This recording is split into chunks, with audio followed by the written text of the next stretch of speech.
So when I think about the best traits to be a man, it's I walk in the footsteps of God, and I have integrity, and I'm investable, and I set out each day to win. Hey there, welcome to Making a Man, the podcast where we dive into the stories and lessons that shape young men today. Whether you're raising a son or you're just curious about learning through a young man's perspective, you're in the right place. I'm Kevin. I'm Axel. And together, on each episode, we're going to bring you insights and advice to help guide the next generation. Let's go! Oh! Hello, everybody. Welcome back to Making a Man. Today we have Mr. Michael Melfi with us. He's my beloved uncle, and he's Well, it's excited to have him, right? Huh? Yeah. Well, Michael, thanks for joining us. Yeah. We've been excited to have you on, so we appreciate you taking some time out of your day to talk with us. Absolutely. Thanks for having us here. I'm really looking forward to it. Yeah, of course. We always start with one question. If you could go back, Michael, to when you were young, when you were Axel's age, what piece of advice would you give yourself? Would you give someone his age today? Yeah. I tell myself it's all going to work out, and it's not going to come without challenges. A great lived life usually has some challenges. Yep. And I would just tell myself, don't worry, it's going to all work out. I think that'd be what I would say, because I think when you think about it, you got to embrace the challenge. You got to honor the pain you're going to go through. You got to respect the discomfort. And when you're 12 years old, that doesn't make a lot of sense. But as I sit here now, it does. Axel, I know you like Steph, so I'll give you an analogy that works for you, is that success is not measured in the shots that you make, but it's in the shots that you miss. Did a little research, and Steph Curry has shot about 2.52 million practice shots in his career. He's only taken 15,000 in a game, and he's only made 3,000, which means he's only made 0.1% of all the shots he's actually shown up to shoot in a game. And he's the greatest in the world. And I would say that's life. I'm not Steph Curry, but to have success in your life, you got to be willing to put in the reps and to do the work. And that's a challenge. But, when before you do it, it seems impossible. When you are doing it, it still seems impossible. And then once you've done it, you're like, I did it. And so I would say it's all going to work out. There's a plan. It's going to be great. And just embrace the challenge that comes with it. It's really good advice, Michael. It's great. Even times when there's so many times when you think about, you go back, it feels like there's a dozen times where you feel like it's not going to work out. Right. And you just got to fight through the next hour, the next day, the next month. Like with goalkeeping, because I started when I was 11. And that's pretty late start, but I've been doing really good. Yeah, you've gotten a lot better. He's just started, about a year ago, being a goalkeeper, and it wasn't pretty at first. The scores were pretty high. It was like a football game. But he's gotten a lot better. He's gotten a lot better. I think it's just that practice, though, because you learn. It's compounding as you do it, and you just you have to know that if I just keep doing this, it will work out. Like Jesse Itzler always talks about, if you just spend 17 minutes a day doing something, you'll be better than 95% of the people in the world who do it. But most people don't commit to that consistency to do that, whatever it is that is. Yeah. Well, Michael, I've known you for a long time now, decades now it's been. It hasn't seemed that long. And I would call it a front row seat to watch your success and your trajectory. And it's been really impressive. So Ax, you have a question you want to go and ask? Yes. Would you tell us about how your journey and how you became to own your own law firm? Yeah. Or a law firm? Yeah, it's a good question, and I would say, Steve Jobs has a quote: "You can never connect the dots looking forward. You can only connect them looking back." And so when I get asked that question now, it all makes sense to me, but it didn't make sense as I was going through the journey, because if I go back to when I was a young kid caddying, little did I know those skills of how to work with a successful business person and entrepreneur would be skills I use today, decades later. But I started out, my journey was basically, chose to go to law school and get an MBA in finance. And so I had the background of the knowledge, the basic textbook knowledge. And I knew really early I would not be able to make it in corporate America. I'm just not a corporate bureaucratic person.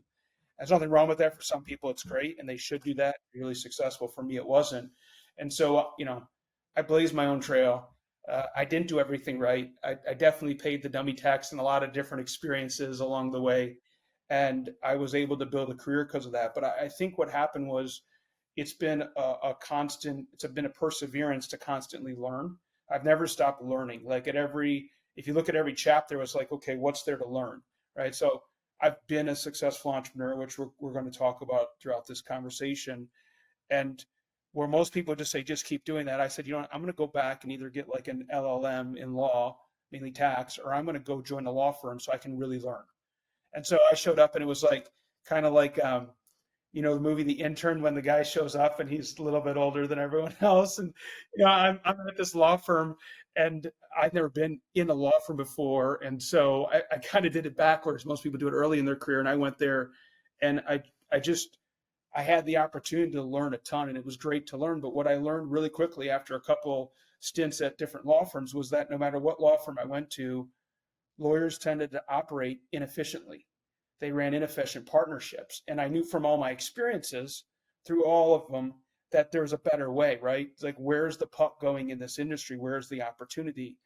And really, that is what made me realize, like, this is about an opportunity to create a business, to create a legal business, create a platform that could do it a little different, a little better than how it's been done before.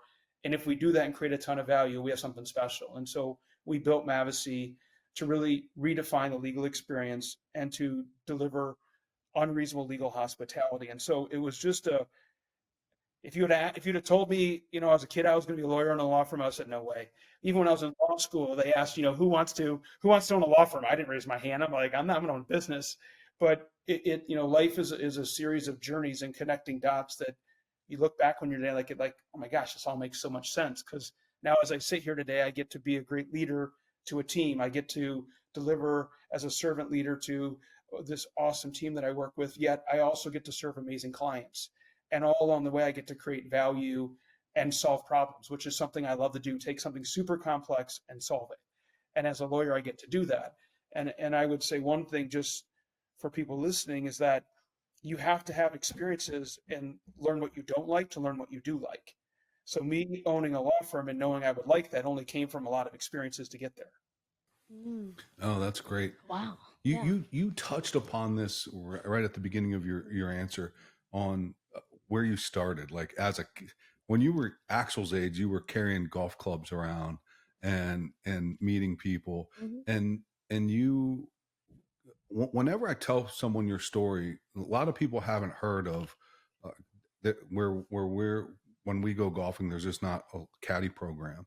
Yeah. But can you talk a little bit about Evans Scholarship and you were an Evans Scholar Award winner and how that helped you and the lessons you learned there? Because that's something that a lot of people don't know about. And it's so honorable and impressive to be able to, there's very few people in the country that can say that they had that honor. So why don't you share that?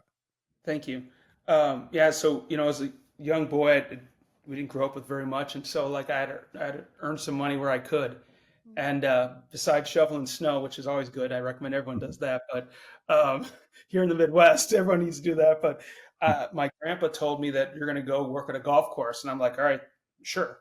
And I showed up one day, they dropped me off and they kind of showed me the ropes. And basically I was okay at golf. I was pretty good at working with people and I did a really good job delivering high quality service. And I helped my golfers do well when I caddied for them. And as I got further along and became more successful, they said, hey, do you know that, if you keep doing this and go down this path, there's an opportunity that you could get a scholarship to go to college.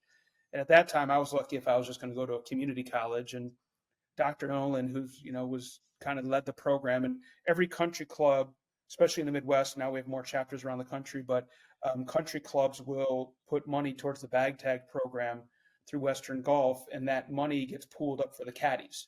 And so once a year, we'd have this cool caddy program, but certain caddies, if you had the right character, your grades, your academics were there, and you were a great caddy, you had an opportunity to apply. And then you would go through a selection committee, and then you could be awarded. And I was blessed enough to get awarded to be an Evans Scholar, and I got to go to the University of Michigan, and it changed my life forever. And I even when I went to law school, I was the graduate assistant, so I got to spend 7 years around amazing men and women who basically started out their early lives being caddies. And it's a Yeah. remarkable program. It's one of the largest private foundations and scholarships in America, and we have chapters all around the country. And it's a really amazing network and brother and sisterhood that's created that most people don't know about. Yeah, a lot of people don't, and it's opened up a lot of opportunities for people, including yourself, and it's just so impressive because you can't win that.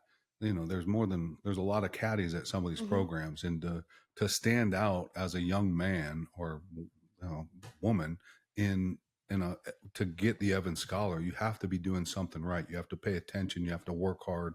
First one there, last one to leave. It's just like life. You get out of it what you put into it, right? Yeah. Hey, this is really, Axe and I put this podcast together to really help a boy to become a man.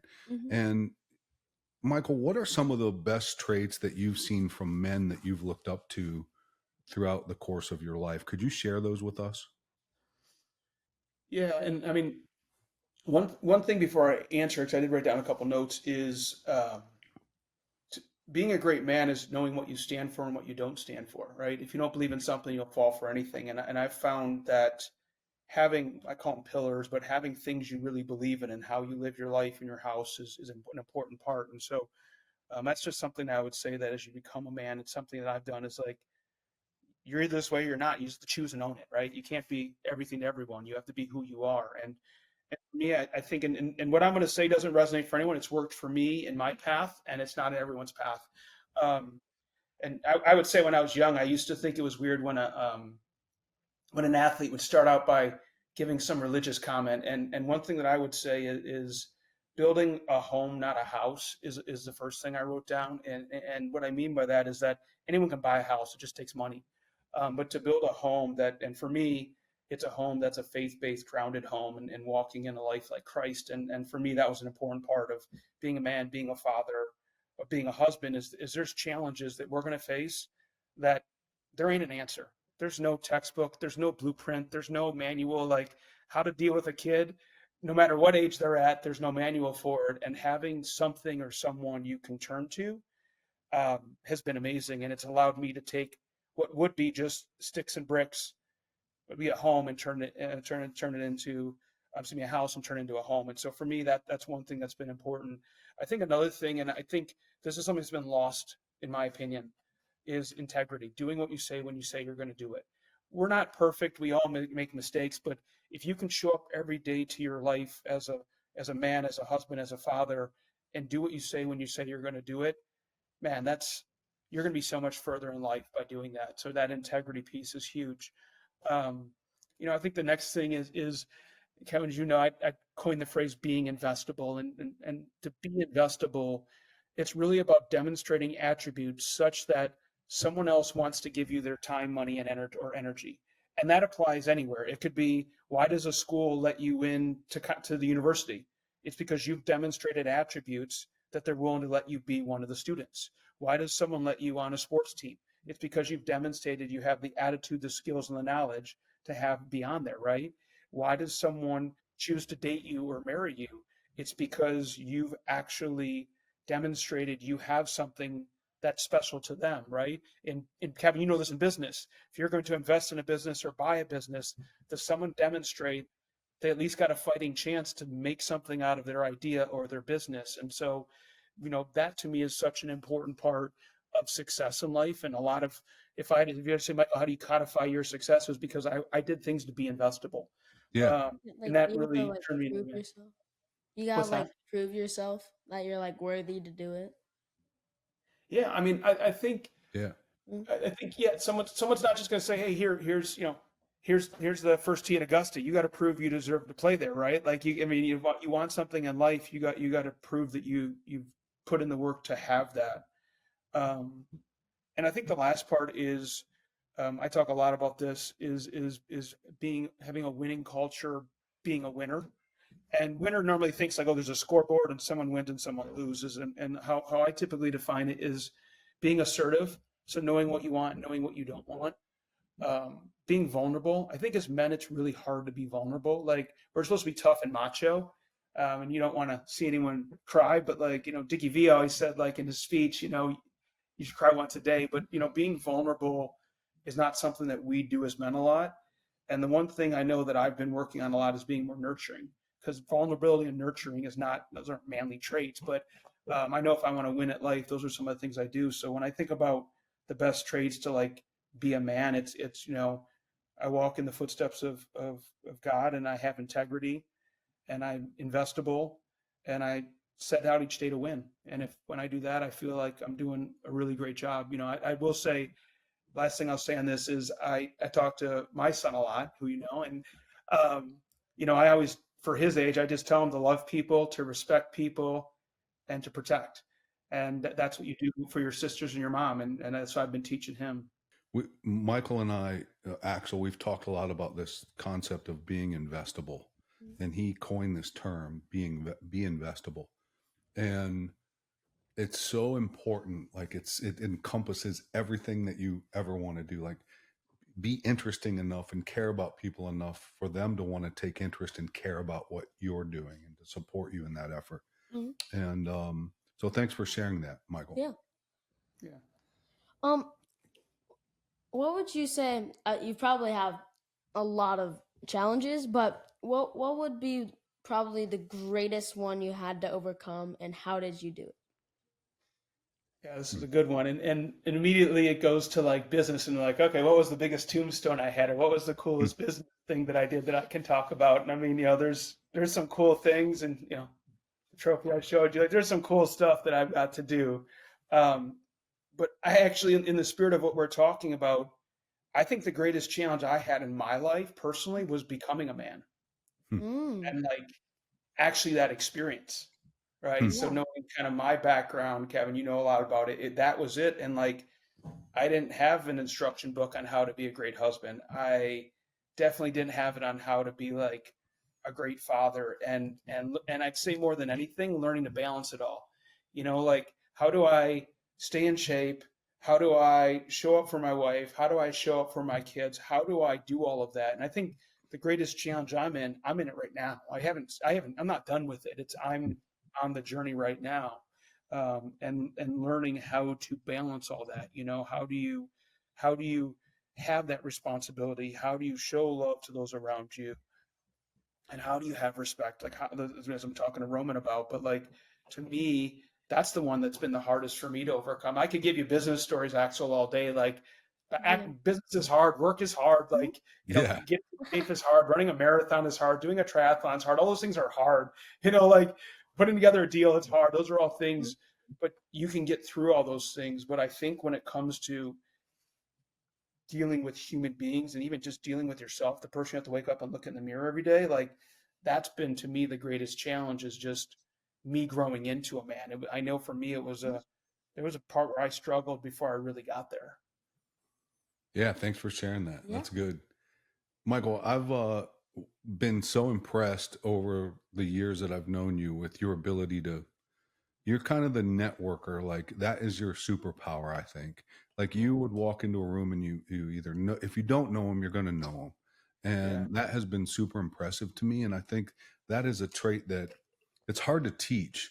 I think Axel has that muscle. Like he can do that a lot better than I could have when I was his age. But I want him to continue to build that muscle. And other people watching, how would you help them or guide them to be a good networker? Yeah, it was a great question, and I don't like when people say, "Oh, I'm an introvert" or "I'm an extrovert," and that's why. Because that's not why. Because if you really know me, I'd actually just rather read a book or or do something else or be outside. So it's not about introvert versus extrovert. It's a skill that you learn, and repetition is the mother of all skill. And actually, I'll tell you before I finish the question why I think I'm a good networker. But to answer your question specifically, is I think you got to devote time each day. So if you go online and see I've built a decent following, and everyone's like, "Oh wow, you had some great posts or you went viral," it's like, no, I've been on social media every day for 10 to 15 minutes a day, connecting and talking to people. And like, I first time I did a podcast, I didn't know how to ask questions, but by the 100th episode, I was used to asking questions and I could interview anyone, right? And it's just networking is about connecting with someone and having the emotional intelligence to leave them feeling in a better place after you left. And so like that just comes from practice because like you're gonna do it one time, it's gonna be like, oh, that didn't go so well, but get back up and do it again. Um, and I think the other thing is I usually make most things like a little game. So it'd be like, all right, I'm gonna go to this event, I'm gonna get 3 business cards, or I'm gonna make 3 connections. And I would turn it into a game, or I'm just like, I'm gonna talk to the keynote. Like it'd just be like some game that I would play to make it fun because I'm an athlete. So like I wanna win at that. So like I'm gonna do it that way. So for me, that was why. And I think the other side is I also knew that the networking was really the doorway to what I really wanted, which was to build a successful career. And so I did it knowing there was a bigger goal in mind. And actually, I've actually never publicly shared this story, but I was probably just a little younger than you, and Roro didn't have a babysitter for me, and she had to go to work, and so she told me to go put on my suit. So I know what I was doing. I had no school, so I went and put on my suit, and she took me to a networking event at the chamber because she had to work that day. And I mean, everyone pinched my cheek and thought I was some cute little kid, but like, I besides that they had really great kiwi that day. I do remember that kiwi, but it was learned at a really young age. Like, if you can learn how to connect with people, like a lot can get accomplished. And that was probably where it all started. Like, how did I become a great networker? At a young age, I had that experience where it wasn't scary. I didn't know what I was doing, and these grown adults were scary in suits, but it wasn't scary. And then I just kept doing it and kept doing it and kept doing it. And it's the last thing I'll share is I often will people will ask how it is, and I'll be like, it's just going out, and people are going to say no. Like life is about getting past all the no's to get to one yes. And so if you know it's the game you're going to play, that's what networking is. It's connecting, connecting, connecting till the one hits. Yep. Mm-hmm. Yeah, that's so good. Yeah. Michael has been on a lot of podcasts and has Mm-hmm. done a lot of social media, Yeah. and he's done it a lot more than us. And we were just talking how sucky we are, and we're just like, we just got to keep doing it. Like, Yeah. just keep doing it. We'll get better. Mhm. It'll flow better. But Yeah. we're so new at this, and we're having fun with it a lot. But we certainly got a ways to go. Mhm. You got one axe? Yeah. What would you say was probably the most important lesson that you've ever learned? Yeah, and it's so I thought about this. This lesson has been taught to me by 2 different mentors, and so when I thought about this one, the most important lesson is to have a plan and work that plan, but plans will change, but always have a plan. And Hmm. that seems so simple. Like, well, that's obvious, right? So Ed Lawyer, who actually, when I was an Evan Scholar, he taught us that. He would teach us all that. And as a young kid, I didn't know what he was talking about. And then I had an amazing mentor who's David Stone, who's no longer with us. And um, he used to always say, like, if you're going to go into a meeting, you got to have a plan. If you're going to do something, you got to have a plan. Because it's like think about like sports. You call plays, you run plays. You don't just go out there and even if you're playing street ball, you're still Yeah. playing with plays, right? Like there's Yeah. plays you Yeah. can do. And most people, I think, navigate life with no plan. Like you woke up today, what's your plan for today? Right? Like just to survive or to thrive. And like having a plan to me is so important. Like, and it could just be like, you know what? My goal today is to get through school, get all my work done so I can go play video games. I don't care. That's still a plan. Like you Yeah. have a plan, It's like, that's it. I'm gonna eat my veggies just so I can get to dessert. You still have a plan though, and I think that to me is so important to have a plan, work that plan, and plans may change, but always have a plan. I was in a meeting once, and a guy said, "How are you going to make all this work?" And the guy said, "Well, I hope it will work." And The other guy said, hope is not a good plan. You know, you got to have a better plan than that you're going to go out and execute upon. Yeah. So that's really good feedback, Michael. Kind of in line with that, is there any failures that you've had in your life that became ultimately like stepping stones for where you're at today? No, all it's been is winning and winning and winning. I mean, Just I mean, constant winning. That's all you do is win, win, win. no, it's funny. So Axel, I guess they call me a serial entrepreneur. Besides being a lawyer, I've started 32 companies. Yeah. And I don't talk about those, and I don't post them on social media. A big number. But there's it's interesting because 11 of them I'd call them successful, or I did good. 21 of them just crash and burn, right? Mhm. And we don't really talk a ton about those. And I mean, by Major League Baseball standards, I'm a Hall of Fame hitter, right? So I'm hitting Yeah. 130, right? But it's first of all was that never give up, and I kept going, right? Because probably the first 10 I failed on until I got to 11. But I think that why I say that is the reason it's been a stepping stone is that as I sit here now today, all of those experiences, those lessons I learned from those failures now give me the wisdom to truly be able to do what I do. Like I can put a deal together. I can sniff out a pretty good deal. I Yeah. can investment. I know a good founder. I know a good operator when I see one because I've been in it. You know it. It's why I think athletes sometimes make the greatest coaches because they've been on the other side of it. But when you think about it, those lessons, all those failures that I had, I looked at them as lessons. I said, what could I learn from this that I don't do it again? And it's funny, I was just last month in a situation. I'm like, all right, I've been in this situation before. What didn't I do last time that I should do this time? And I did it and I worked it out.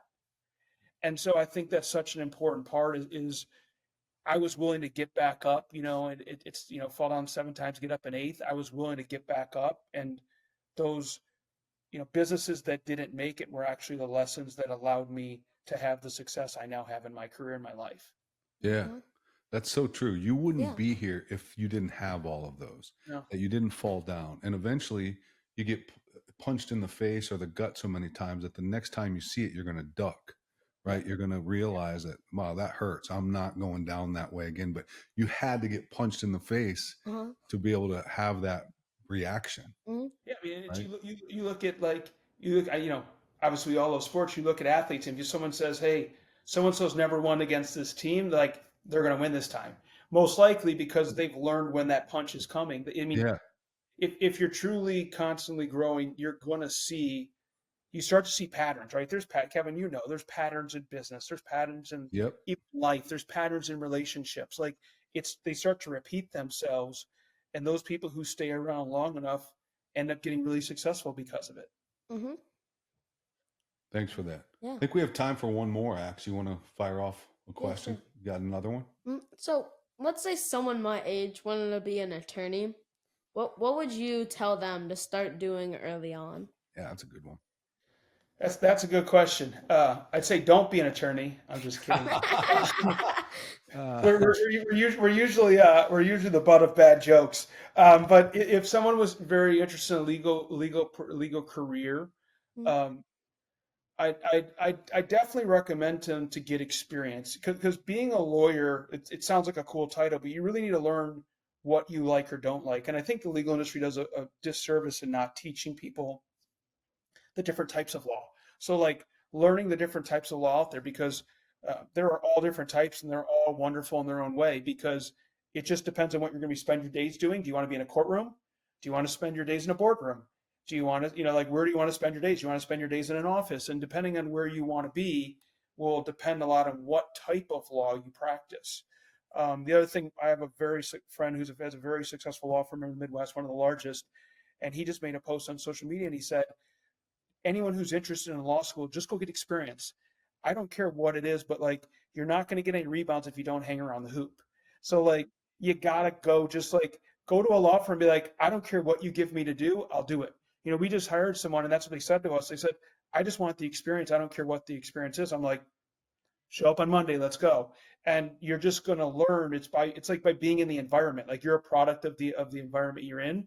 The more you're around and understand the critical thinking of lawyer, the negotiating skills of lawyer, the argumentative skills of lawyers, the reading and writing, you're going to start to learn all of those skills, and you're going to start to gain the knowledge because there's a nomenclature, right? There's legalese that you start to learn that once you have them, it's not scary or intimidating anymore. And then it's just a matter of you get to now pick, I like this type of law and I like this industry. So you may say, oh man, I love sports, okay, and you love this certain part. Well, then you're going to do a certain type of law around that industry.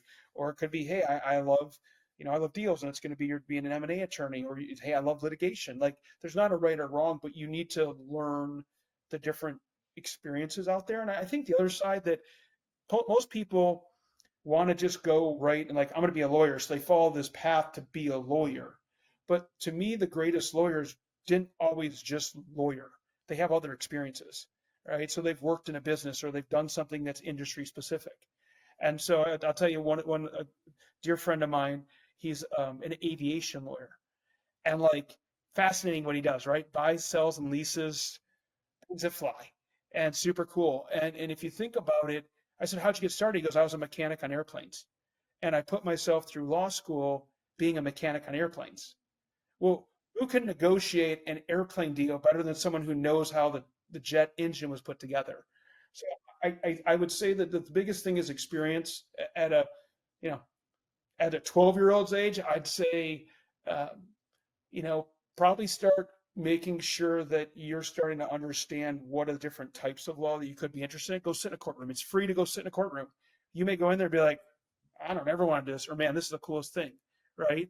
Or, understand the difference between what litigation is versus what corporate is, right? Or, what is employment or what is personal injury, because there's all different types. And I think also just start to explore different experience industries. When I was in college, I counted back, I did 10 internships because I wanted to see different industries to see what I really liked and didn't like. And so I think that was an important part. And I think the other part I would say about that is, everyone thinks being a lawyer is really cool. You sit on a golf course and golf. And that is not what we do at all. But I think you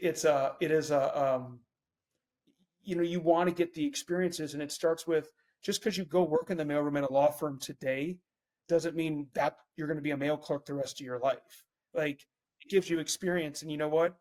The partner who sees that you're hustling when you're the mail clerk or when you're doing something that's a repetitive skill, they're going to tap you on the shoulder and say, hey, you should probably come over here and do this. And you're going to get brought along in your career because of that. So, Michael, do you think that I know a lot of people that went to law school that aren't attorney, they're not lawyers, but it feels like that and I didn't study law, but that framework can set you up to like, it's a good structure to learn business and to apply it into other areas, right? Like it's the foundation in language in many cases of business, right? yeah. Like understanding it is important.